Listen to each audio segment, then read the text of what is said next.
Hi everyone, and welcome to this week's Devlog. If you're new here, I post weekly videos logging the progress of the new game I'm developing, so consider subscribing to follow along. On Monday, I kicked things off by finishing up rolling and dashing before moving on to new things. Dashing now segments the circle instead of being a tangent. Distances rolled or dashed now increase when walking or running. Players cannot roll and dash while aiming or crouching and can only roll and dash in the direction of movement or when stationary. And finally, swiping down while running causes the player to roll or dash in that direction. I then went on to fix some bugs with my Unity3D Assets, Simple Scroll Snap and Simple Side Menu. And after I submitted the updated versions of my assets, I got back to working on my game.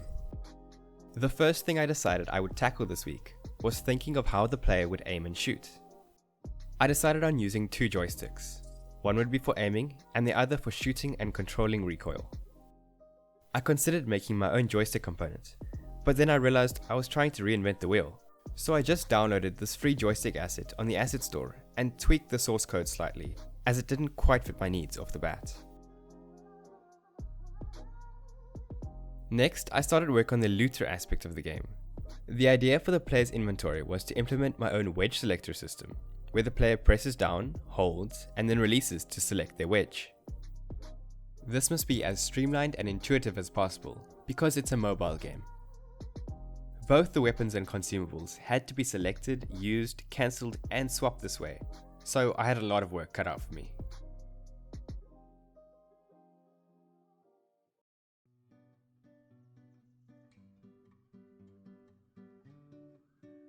On Tuesday, after finalizing the base of the component, I moved on to actually adding the items that could be selected.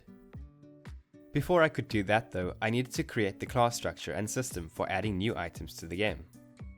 An example of an item would be a gun, which has a predefined magazine capacity, recoil, spread, muzzle velocity, etc., which can all be modified to create new items that can now be used in the wedge. I then made it so that the wedge selectors populated the different items in the player's inventory and showed the quantity of throwables or consumables and the number of bullets for guns.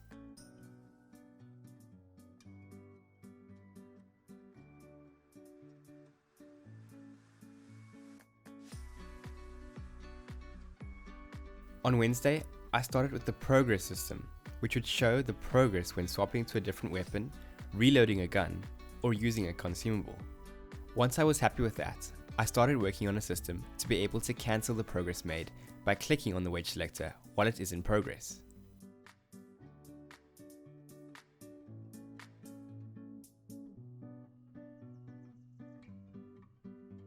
On Thursday, I downloaded a couple of placeholder animations from Mixamo.com and began working on a system that would allow for the swapping of weapons and using of consumables.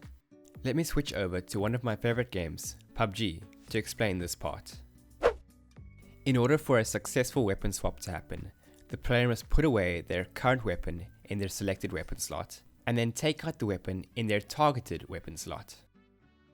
For consumables, this is a bit trickier, as they have to put away their selected weapon, use the consumable, and then finally take out their selected weapon again.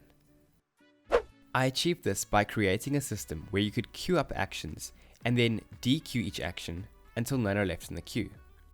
That was the easy part. The problems poured in when I needed to figure out a system of how to cancel actions. You see, when actions are cancelled, you can't just drop the item you're holding. You need to reverse the animation and then check the action history stack to see what you previously had selected.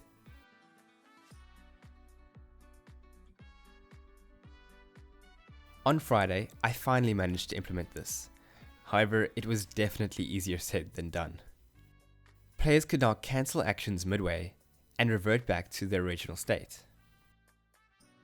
Next up, I had to work on matching the player's actions to the wedge selector so that it could show the current progress and allow the players to accurately cancel the action. Another thing easier said than done, but I eventually got it right and was happy with how it all turned out. So that's what I managed to achieve this week. If you're new, I'd encourage you to subscribe to follow along with the development of this game and give feedback in the comment section below. Tell me what you like, what you don't like, and what you want to see for the future of this game. Also, if you watched my first devlog, please give some suggestions for the name of this game. I'm really struggling to come up with one. Anyway, thanks so much for watching, and I'll see you in the next one.